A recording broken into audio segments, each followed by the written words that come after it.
Kuflamches 138 in the middle of the page. 138A in the middle of the page. It says, Leigus Biklit Nilai. He wasn't able to give the shearings of wool to the Kohen, and he dyed it. He changed the color of it. So he's exempt. He's exempt from giving it. So the Gemara says like this: Itmar Gozaz Umachar. Maybe I should read further in the Mishnah. The Mishnah says that if he buys, if he dyes it, then he's exempt. If he bleaches it, and he didn't dye it, then he still has to give it. If he buys the shearings of a non-Jew, while it's still attached to the animal, he's exempt from Reishis Hagez.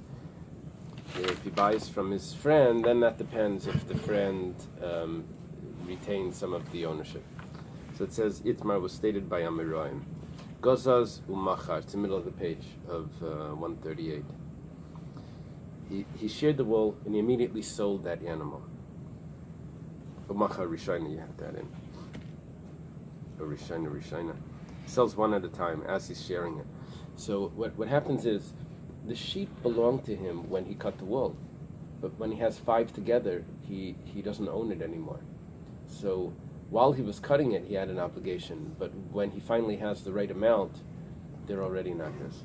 So Rav Chisda Amar Chayev. Rav Chisda says he's Chayev. Rav Nassan Bar Hoshia says he's Pater. He says, Rav Nassan Bar Hoshia says he's exempt. Rav Chisda Amar Chayev the Gazos. Rav Chisda says, look, he cut the wool, and it belongs to him when he cut it. So Rav Nassan Bar Hoshia Amar Pater b'idna the Kamali Shura bin Tzayin Chavaleka. Rav Nassan Bar Hoshia says, look, at the time when you had the full amount, it wasn't yours anymore. So you're exempt. Very obvious. Each one has a good svara for it. Tanan, it was taught in a Mishnah. Halakeach geis tzayni shalavit kachavim patim reish sageis. If you buy the wool off a non-Jew's sheep, you're exempt from reish sageis. Why? Because you don't own the sheep. But let's say you bought the sheep with the wool, or you bought the sheep in order to shear the wool, which means a temporary purchase just to be able to shear the wool. That means right when you cut the wool, the sheep would go back. But let's say you buy the sheep in order to shear the wool, then you'd be chayev. So notice we're being medayek here. We're trying to look for this case in the Mishnah. This is an interesting case. He's shearing the wool. Usually he's shearing the wool without, the case of Rav Chisda and Rav Ashi is he's shearing the wool and he owns the sheep while he's cutting it. By the time he has the measurement, he doesn't own it. So we're trying to prove that we can figure that out from the Mishnah what the case would be. Why? Because in the Mishnah it says that if someone just buys the wool without the sheep, that's when he's exempt. But if he would buy the sheep to be able to shear the wool, then he'd be chayev. So that's a raya to Rav Chisda. You see, because here he's buying the wool off the non-Jew. But if he would buy it in order to be able to shear the wool, and then it would immediately go back to the guy. It sounds like he would be chayev. Amai. Kol chad v'chad basagizan afkalim meshusei. But if you're only buying it to shear the wool, that means right when you shear the wool, it immediately goes back and you're only doing one at a time. You're not sharing all 5 at the same time. You're sharing one at a time. So each one would go back, and nevertheless, from the diuk of the Mishnah, it appears that you'd be chayev. So Tirgum Rav Chisda would respond to this.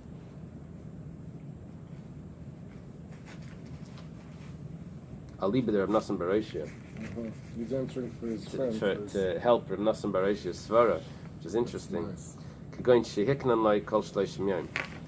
don't be medayek from the Mishnah that you're only buying the Mishnah says that if you buy the wool without the sheep, that would mean that if you buy the sheep for the moment of the shearing, that you'd be chayev. Don't say it like that. Say that you're buying the wool For 30 days. and the sheep for 30 days, and it doesn't really mean 30 days. What it means is the whole time that you're shearing the wool, the sheep is yours. It means once you have a shear, then it can go back, and then you taka bichayev. We're being medayek on something that's so fine.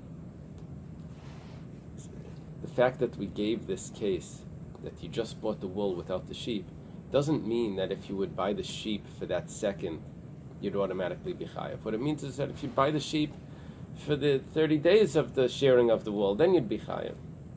Those don't be medayek in that finest point to create an obligation here. Is this a buy amanas lahachshir kind of thing? Yeah. Oh. Yeah. That's what- Yeah. That's what it sounds like. You're buying it just to do something with it, and then you A return rental, a sheep rental. it. Right. Yeah. Good tux. What is it? Rent the tuxedo. Uh-huh. Rent the sheep. You see I those? have an app for it. Yeah. I'm just kidding. Those. It's called Rash. Rent a sheep. Just kidding. Those are rentals. Here you have to own it, I Actually think. buy it, sell it back. I don't know if they do anything like that. Okay, halakiach geis tzonish shel chaveri. If someone buys the shearings of his friend's sheep, so we said then he would be obligated. But that's only if the seller sold all the wool. If the seller kept some of the wool, then the seller is obligated To leave that portion. to give the In other words, there's an obligation on the seller, on the original owner, to give the wool to the Kohen. Now, he sold some of the wool, the obligation still remains on him. If he sold all the wool, And the buyer. then the buyer would have to give it because somehow it ended up in his shopping bag and it belongs to the Kohen. By the way, what did you say? You weren't sure if they actually rent? No, I don't know if they actually, if in today's society They do. I know they rent everything. You could rent everything. You could rent, but do they do anything that they want you to be so obligated that they sell it to you, and then you just sell it back?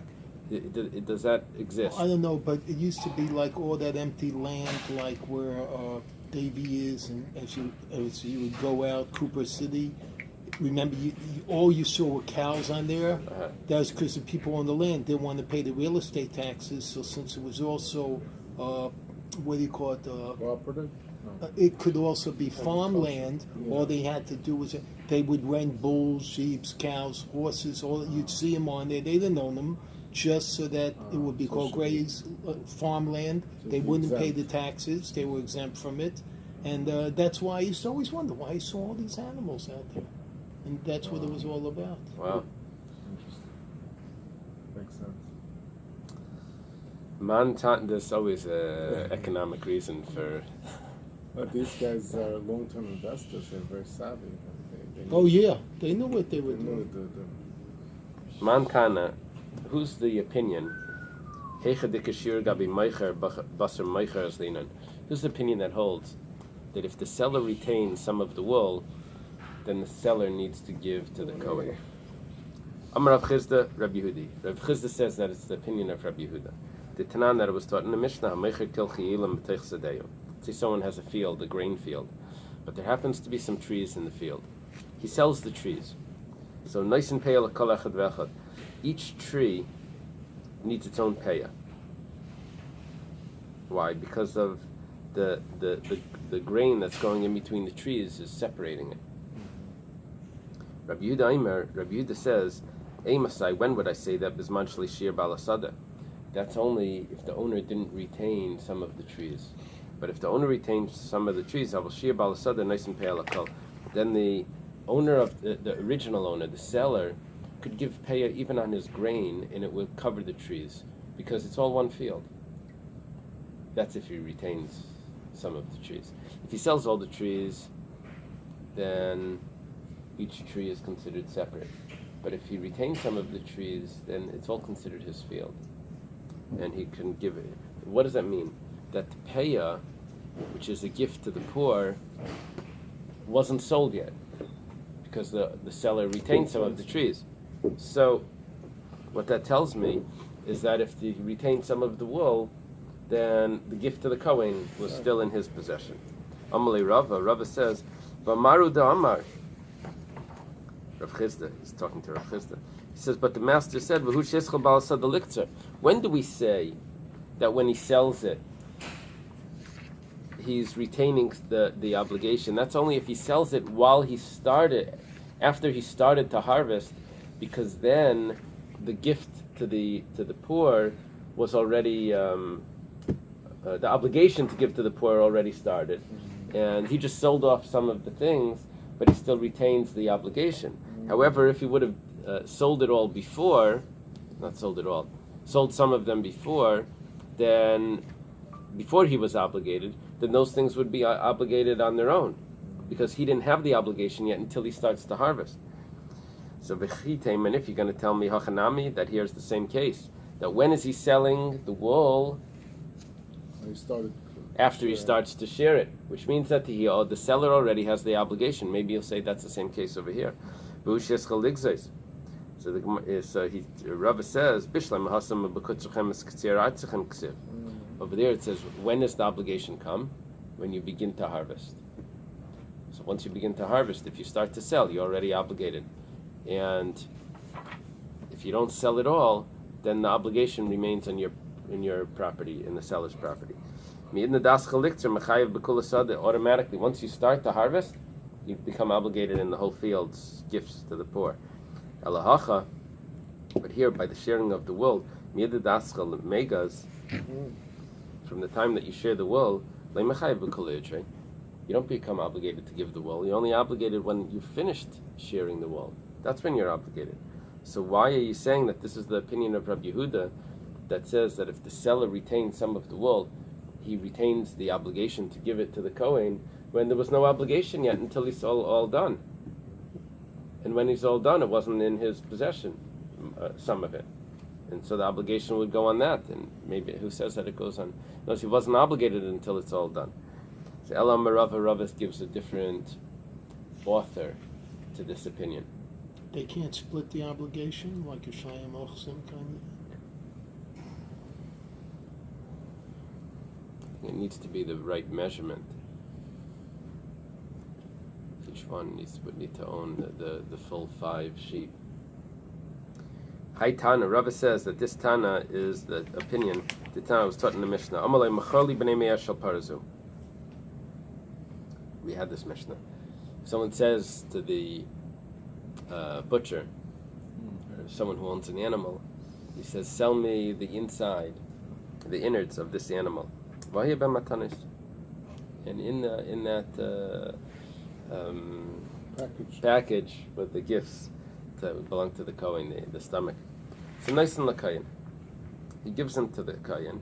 But he doesn't go back to the butcher and say, you overcharged me. Why? Because it's understood that he was never charged for that. It just happened to be in his package, but the seller never sold that. But if he bought it by weight, then it's different. Because nice and Lakayan, he gives it to the Kayan, and he goes back to the seller and he gets his money back. Because of the weight. For store credit.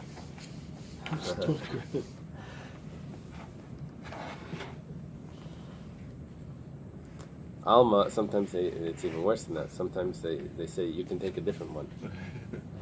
That's what they tell me, yeah. So Alma, Matanis Tekayan lay mezavin inish. We see from the fact that he has to give to the Kohen, that the buyer gives, the buyer gives to the Kohen the gifts, and he doesn't get his money back from the owner because he never paid for that. That's because the original owner never sold it. It wasn't part of the sale, it just happened to be in his package, but it was never really sold. So Al-Khanami, we're seeing as well, Matanis Tekayin Lemaz Beninish. When it comes to the shearings of wool, if he retained some of the wool, then that was never sold. and it's the seller that needs to give it to the Kohen. Elkach shiar ha-meicher, meicher chayev. Therefore, if the seller retains some of the wool, he's obligated to give it. The Amalei, he said, the Amalei lekeach, because the lekeach says, matana de Kohen gabacho. The buyer says that the gifts to the Kohen are still remaining by you, which means the wool that wasn't sold, that's the part that goes to the Kohen. Lo shiur, but if he doesn't retain anything, and the seller sells all the wool, lekech chayev, then lekech has to give it. Why? Damalei meicher. The meicher says, matana de Kohen leizavni lach.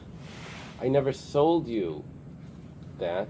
It just happens to be in your. In other words, I didn't charge you for that. It just happens to be in your possession, and that's what you have to give. Okay. You asked the same question. That it's not a comparison to that case because that case he was already chayiv. The seller was already chayiv to give the matnas kuvina. By gracious or guys, he's not chayiv until he shears it. So same question. You could ask the same question again. Yeah. What are we talking about? When did he sell it to him? After he cut it or before he cut it? What's the difference?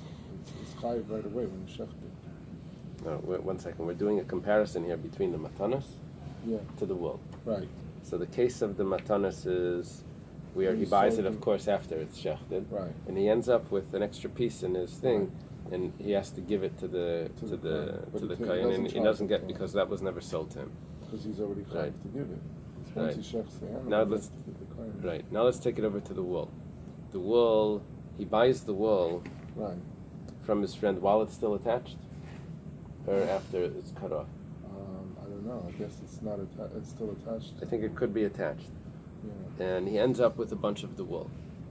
Right. He ends up, but some of the wool is still is by by the seller. So he's saying, look, what happened by the matanas? By the matanas, we said that the obligation was by the original owner. Right. So to here, the part that's obligated is still by the original owner. Okay, but maybe by the shearing of the wool, the original owner is not chayiv because he never became chayiv to begin with. He never sheared the wool yet.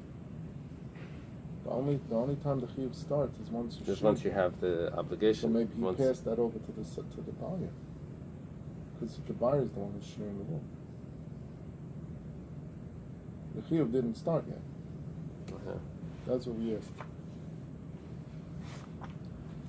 It's a fine point. Right. maybe still a valid point. Next time around. fine and valid.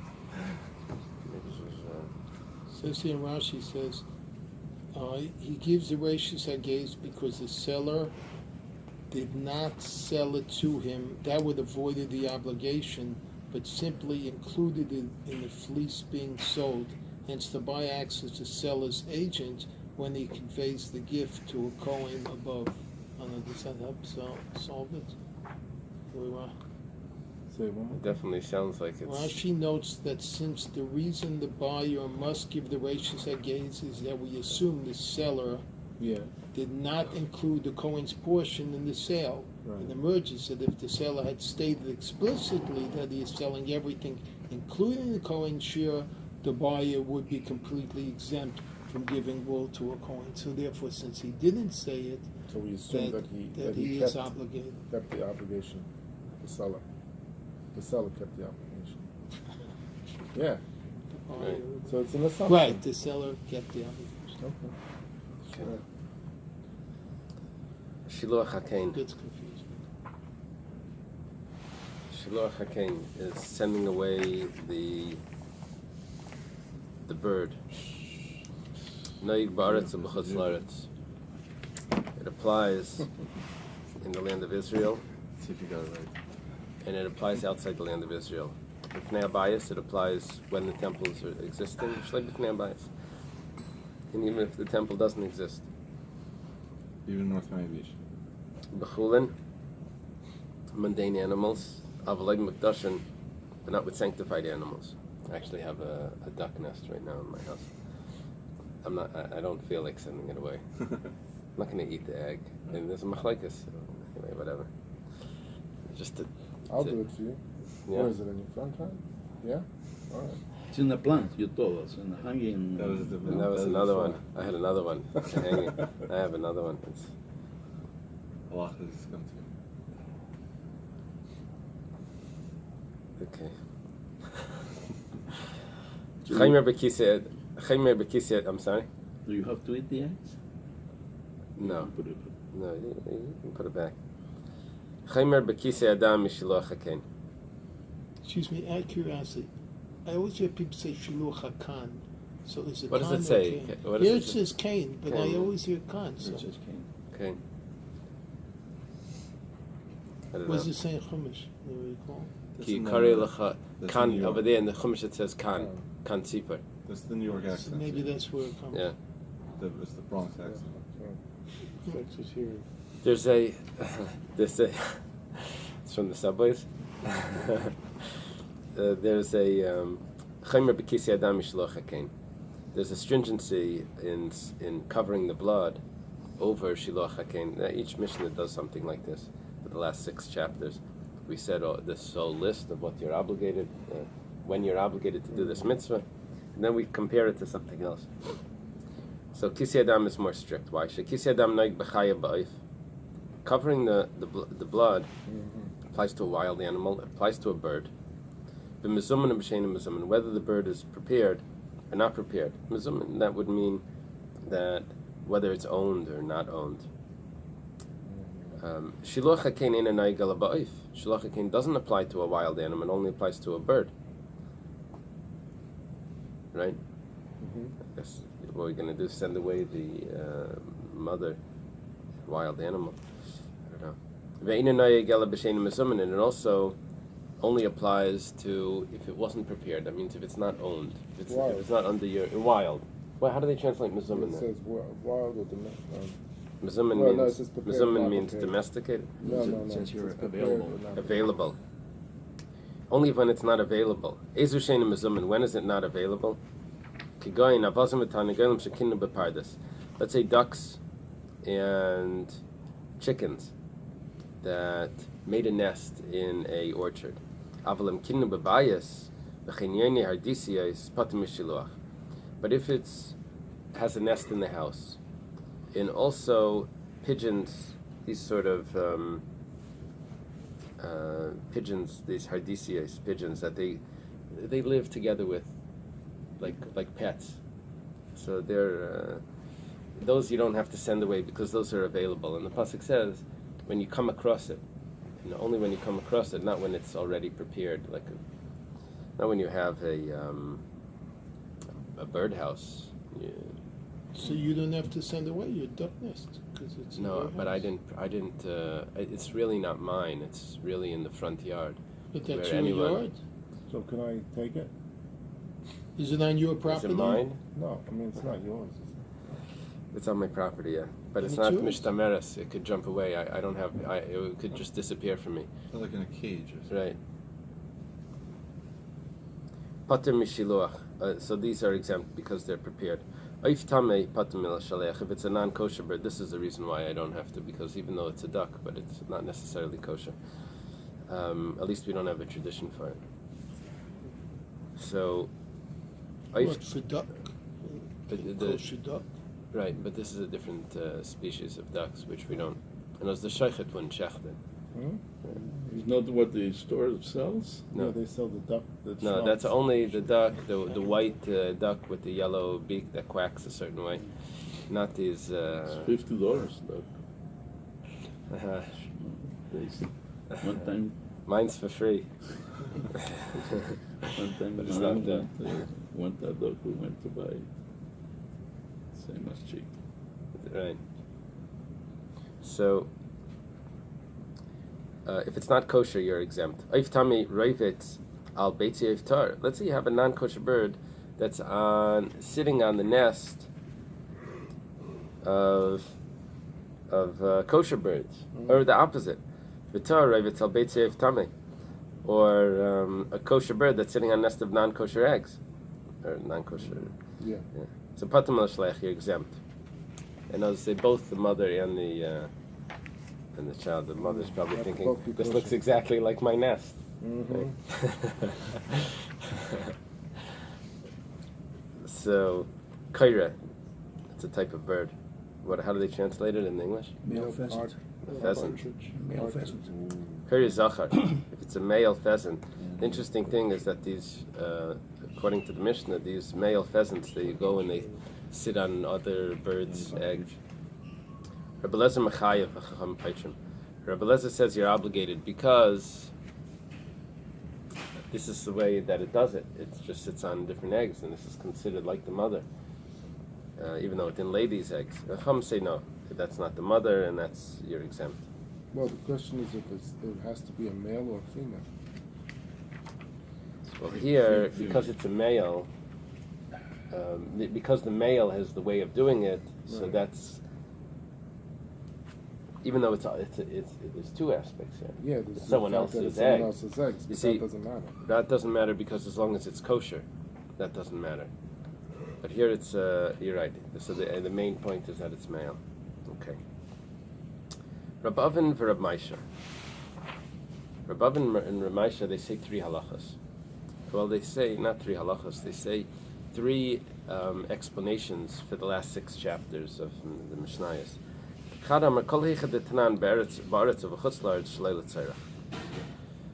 you go all the way back, we had Shiloh HaKain. It says it applies in Israel outside the land of Israel. Israel Reish Zagez says the first of the shir also Naig Baretz of Chutz La'aretz. Israel Chayayim, we had it as well, that it applies. And then we went back Kisei Adam and Gid Anasha. All of these chapters, it said it applies in the land of Israel, outside the land of Israel. So Rab Avin and Rab Maisha are discussing this. One of them says that wherever it says in the land of Israel and outside the land of Israel, it's so unnecessary for it to say that. There was only one point that one of these chapters needed it. So we said it in all of them just because one of them needed it. Levad Meresh Zagez. Except for Reish Zagez. Over there it was actually necessary to say it, that it applies outside the land of Israel. Why? La'afukim mid Rabbi Eily. To exclude the opinion of Rabbi Eily, Dam Reish Zagez in Nagel Baretz. Rabbi Eily held that Reish Zagez, the first shearings of wool, is given to the Kohen only in the land of Israel. Comes along the Tan of our Mishnah to say that it applies even outside the land of Israel. So that was necessary. Because we had one case that was necessary, so we do that to all of them. The other one says that anywhere where it says while the temple is around, and whether the temple is there, whether the temple isn't there, all of them are shalei l'tzarech, who's totally unnecessary. Levad mi'yosef esbenai, except for slaughtering the mother and child in the same day. Over there, it was necessary to say that it's in whether the temple is there or not. Why?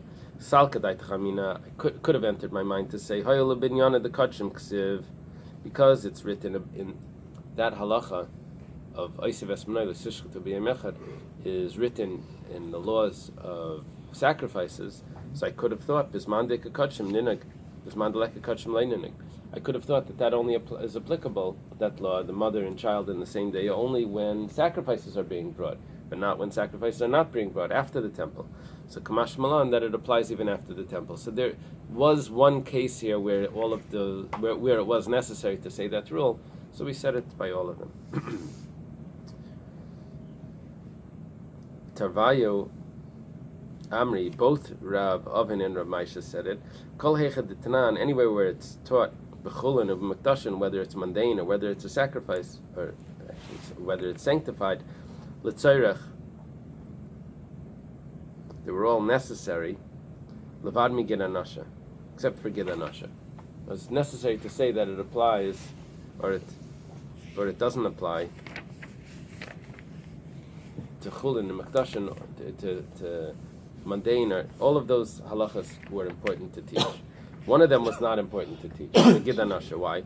Because when the animal was born, it has a Gid Anasha in it, and it's already forbidden.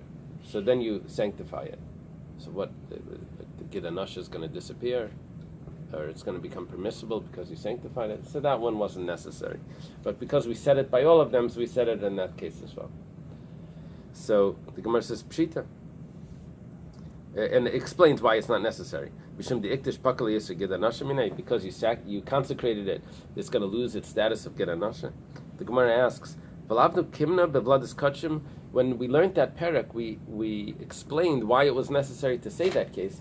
We said we're talking about an animal that was consecrated, was sanctified, and then it has a child, and Vladis Kachim was consecrated from birth. And so while it was being formed inside the womb, it already had the sanctity.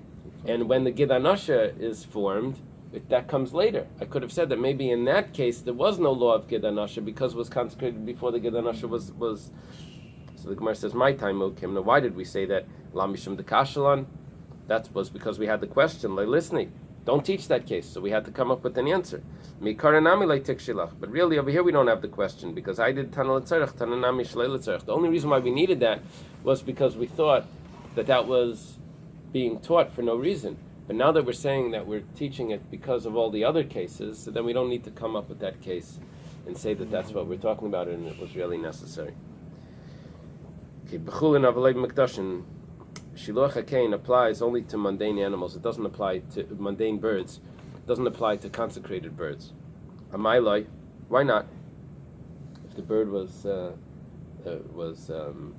sanctified, you don't have to send away the mother. You can just take the eggs without sending away the mother. Why not? The pasuk says, "Shalach teshalach hasein." You send away the mother. Mishat mitzvah l'shalchai. That's something. That's referring to something that you're commanded to send away. Yatzazeh mitzvah l'shalchai. That you're not commanded to send away. You have to bring it to the temple caretaker because it belongs to the temple. Amar Ravina. Ravina says Hilkach. If that's the case, Oif Tahar, a kosher bird, Shaharigas a nefesh that killed. This is one of these. No, usually the birds of prey are not kosher. We're looking for a kosher bird. There's a proof that turkey is kosher. So, if a kosher bird killed someone, patim mishaloyach. You don't have to send it away. My timer. In other words, we're talking about now you want to take the eggs. You don't have to send away the mother. You can just grab the eggs from underneath. What's the reason? Damakra shalach teshalach hasein. Send away the mother bird. Mishat mitzvah l'shalchei. We're talking about a bird that you have to send away. Yatzazeh shiyata mitzvah l'shalchei. But this would be excluded because you don't send away this mother. Why? Because el lavi el bezni, you have to bring it to court. Because if it killed a man, you have to kill it. The Gemara says heichidami. Either gomer dina. If the verdict was finished, bar katalo, then it should have been killed already. So how is this thing running around? And it made a nest, and now you're going to send it away or not send it away?